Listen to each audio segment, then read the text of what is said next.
yeah, so the aim of my job today is to point out the lies, fabrications, and where these people are simply deluded. And this is why it's so important to stick to the scientific method. There's a reason why we do it, because it enables us to pass information generally relatively quickly till we find something of importance. Now, if I thought that there was anything approximating even a grain of truth in what these people are about to tell you, I would be all over it like a rash, because it would be a whole new branch of neuroscience, and there would be myriad ways which we could test it and let's see if what they're saying stands up to scrutiny. But it doesn't even get that far, I'm afraid, and we'll have an aneurysm. Akash, how you doing, sir? Good to see you. And Merry Christmas, everyone. I hope it was nice, man. I hope you enjoyed it, and appreciate family whilst you have it, and the fact that we have things like Christmas. It's easy to take them for granted, and the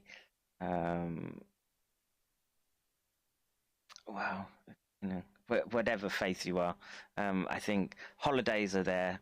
We're not machines, we're not robots, even though they might want to make us into that. That's the World Economic Forum's goal, or the oligarch goal, that we become robotic consumers and workers, and we have to do our best to navigate around it. So we're about 30 here. It's Christmas. I'm not expecting people to be glued to YouTube. So today we're going to be looking at, this was posted December 27th, apparently. So really, I thought I looked at it earlier than that. When did you post it, Jigs? Just so you know, months and months ago. Oh, thank you, Chris. I appreciate it. But it is surprisingly hot wearing my my new accoutrement. So yeah, it's a raccoon. I skinned a raccoon. Look, follow me here, death-proof bomb. All right, so I think we've got everyone here. So let's begin. So this is a discussion on German New Medicine with Andy Locke, Mears, and Melissa Sell. Well, they want to sell you something, and whether you should be buying is another matter. And hopefully, after I've finished breaking it down, you'll know to keep your wallets firmly closed and the beating stick close to hand, lest they come to you with posted it when it came out. Yeah, I'm sure it's Christmas Day though, Jigs, to really tell you the truth. But I don't know. I could be remembering. I don't have my memory's not so good. All right, so let's begin. So this, I guess, is Andy Locke Mears, and we'll just stop when we get the some lies. Let me just slow down. Playback speed. Let's do 1.5. See if that sounds. Hello.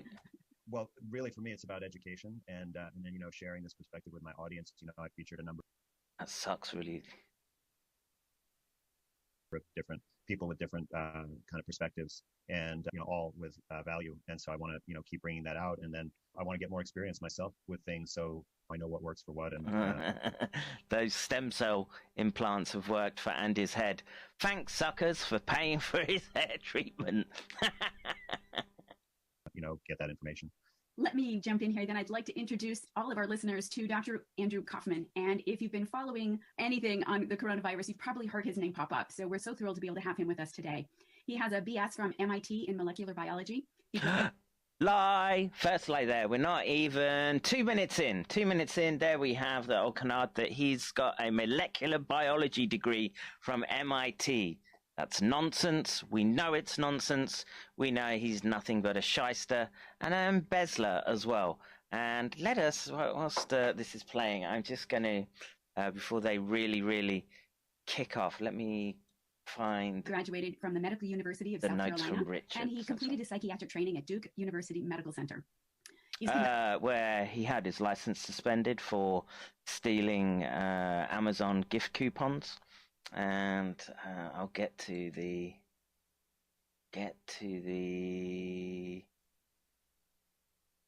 what's this? I work in he's uh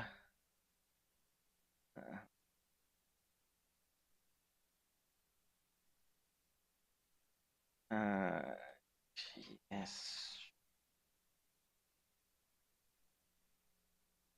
Wait, sorry, I'm just catching up with message here. I should have taken care of that first, but let's just remind ourselves of the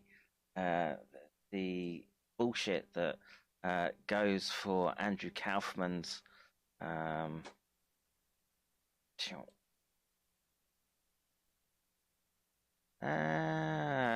where'd that go? Wait, is it in here? No, not that one. So I just want to relay to people.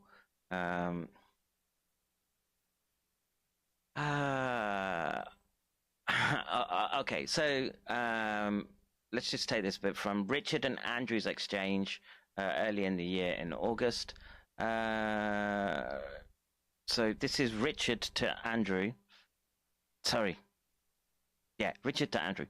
Andy, like most people debating a topic, when you have no proof or evidence of your position, you try to focus the debate on something other than your weakness. As a reviewer for 17... I need glasses, man. I keep putting it off, and it won't let me zoom in. As a reviewer for 17 peer-reviewed journals, including both medical and physics, I'm more than aware of how to read scientific papers. The examples you use from Ioannidis is interesting, since Ioannidis has himself been caught incorrectly working out details of prevalence on COVID-19. Indeed, and in fact, that was in my Twitter feed today as it goes. That being said, COVID-19 sequence was released in the GenBank database on 10th of January 2020. Perhaps you should begin by reading it. The PDFs had nothing to that level of understanding, although you may wish to actually use supplemental files for a better level of understanding. My last email did not ask for your reasons to dispute germ theory, but rather your proof of terrain. If you have any actual published papers to support the terrain idea, I would be most interested in reading them. The Off Guardian, not The Guardian, newspaper or media reporting, not a scientific journal article. Respectfully, Richard. Andrew Kaufman goes on to say, my main claim is to refute germ theory. That is what I've been talking about and giving scientific presentations on. Well, I use the word scientifically in its most broadest sense there, or basically not at all. Maybe just say your presentations. More specifically, refuting claims related to viruses causing disease in humans. I'm not proposing or trying to prove an alternative theory.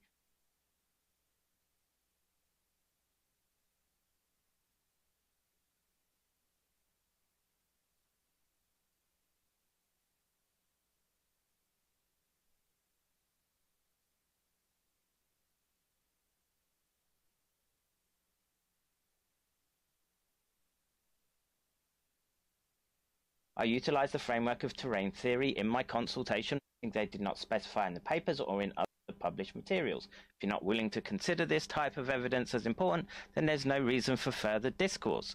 I've been a peer reviewer as well. I also know from publishing my own papers, not very many, Andrew, as we know, just a couple, and in shitty journals that your boss was the editor for.